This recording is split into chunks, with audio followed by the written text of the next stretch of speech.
Hello and very good evening to my dear students. आज हम class 12 subject history lesson number 11 विद्रोह और राज 1857 की क्रांति का क्विज करेंगे। मैं नीतू गर्ग आप सबका हार्दिक स्वागत करती हूँ।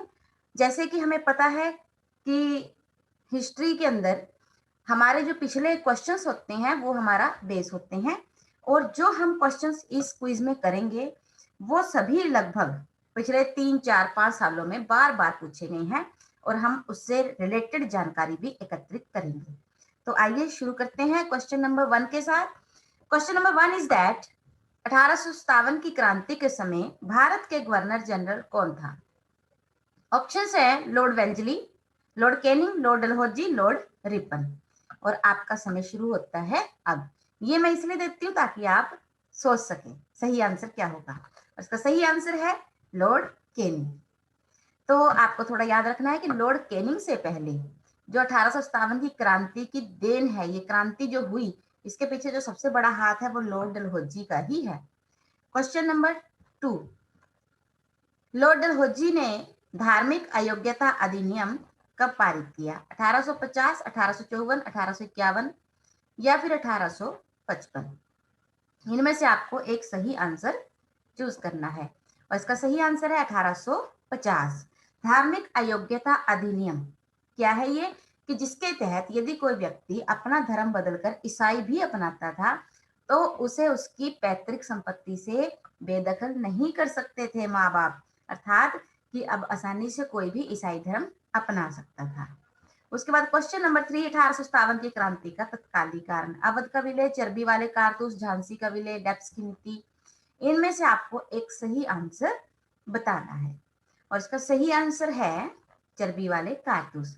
जबकि 1857 की क्रांति के कारण तो बाकी भी हैं, लेप्स की नीति भी है, झांसी का विलय भी है, अवध का विलय, क्योंकि अवध सारी शर्तें पूरी करता था, फिर भी उसके बावजूद उन पर कुशासन का आरोप लगाकर अवध को भी अंग्रेजी राज्य में मिला लिया गया था। लेकिन जो तत्कालीन कारण था वो चिंगारी, जिससे विद्रोह भड़क उठा, वो था चर्बी वाले कारतूस। क्वेश्चन नंबर 4, 1857 के विद्रोह के समय अवध का शासक कौन था? ऑप्शन है कुंवर सिंह, वाजिद अली शाह, बहादुर शाह जफर, नाना साहेब। और इसका सही आंसर आपको बताना है, और इसका सही आंसर है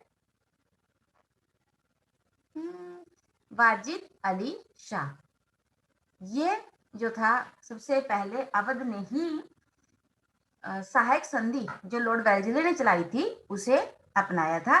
लेकिन इसके बावजूद वाजिद अली शाह पर कुशासन का आरोप लगाकर कि इनको शासन चलाना नहीं आता है, इसीलिए इनसे अवध का शासन छीना जाता है, ये आरोप लगाकर इस विद्रोह को भड़काया गया। उसके बाद है बंगाल आर्मी की पौधशाला किसे कहा जाता था? बंगाल, पंजाब, अवध, उपरोक्त सभी। ऑप्शंस ये है, और आपको अभी सही आंसर चुनना है, और इसका सही आंसर है अवध। क्योंकि जो ईस्ट इंडिया कंपनी की सेना थी उसमें सबसे अधिक जो सैनिक थे वो अवध से थे, अकेले अवध से। तो इसीलिए जो बंगाल आर्मी की सेना थी उसके अंदर सबसे अधिक अवध के सैनिक थे, इसीलिए उसे बंगाल आर्मी की पौधशाला कहा जाता था कि सबसे अधिक सैनिक वहीं से आते हैं। क्वेश्चन नंबर 6, भारत के प्रथम शहीद। ऑप्शंस हैं बहादुर शाह जफर, रानी लक्ष्मीबाई, मंगल पांडे, नाना साहेब। और इनमें से सही आंसर आपको बताना है, और इसका सही आंसर है मंगल पांडे। मंगल पांडे ही वो पहले व्यक्ति थे जिन्होंने चर्बी वाले कारतूसों का प्रयोग करने से साफ इनकार कर दिया था, और जिसके कारण उन्हें जो है फांसी की सजा दे दी गई थी। कब दे दी गई थी उसके बारे में हम आगे जानेंगे।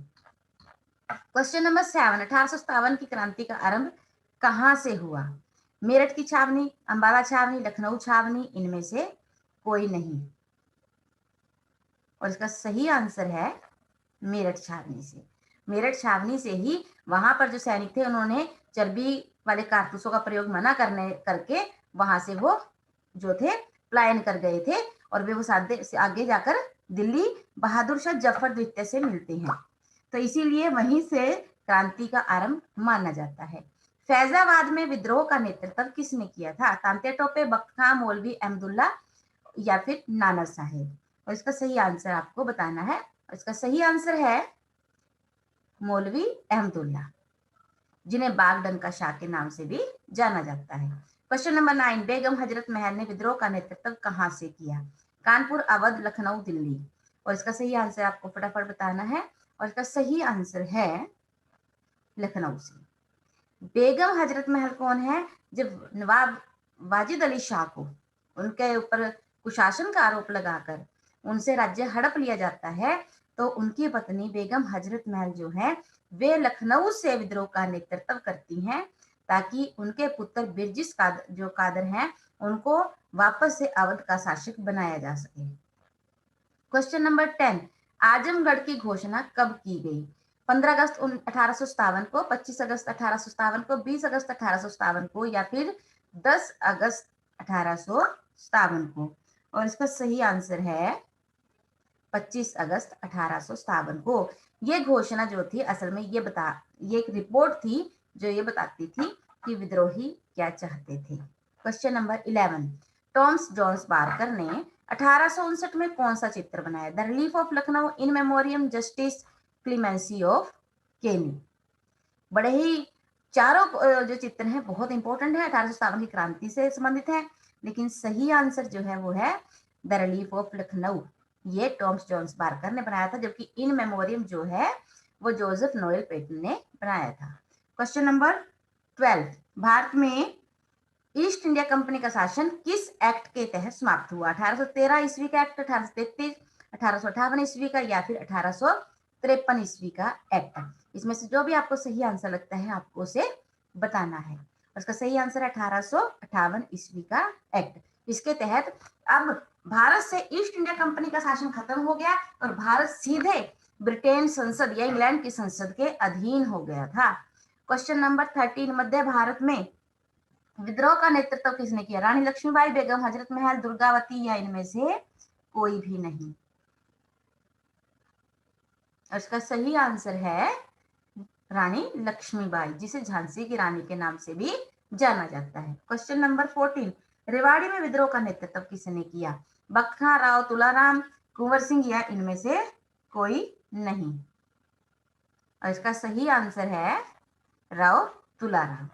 क्वेश्चन नंबर 15, मंगल पांडे को फांसी की सजा कब दी गई, या फांसी कब दी गई? 18 मई 1857 ईस्वी, 15 मई 1857 ईस्वी, 10 मई 1857 ईस्वी, या फिर 8 अप्रैल 1857 ईस्वी को? इनमें से जो भी सही आंसर आपको लगता है वो आपको बताना है।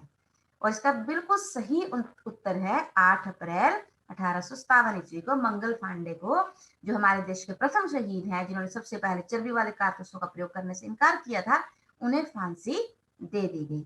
ये सभी क्वेश्चन प्यारे बच्चों बार बार टेस्ट में आते हैं, हमने इससे रिलेटेड जानकारी भी इकट्ठी की है। आई होप ये आपके लिए बहुत बेनिफिशियल रहेंगे। So thank you so much and have a nice day.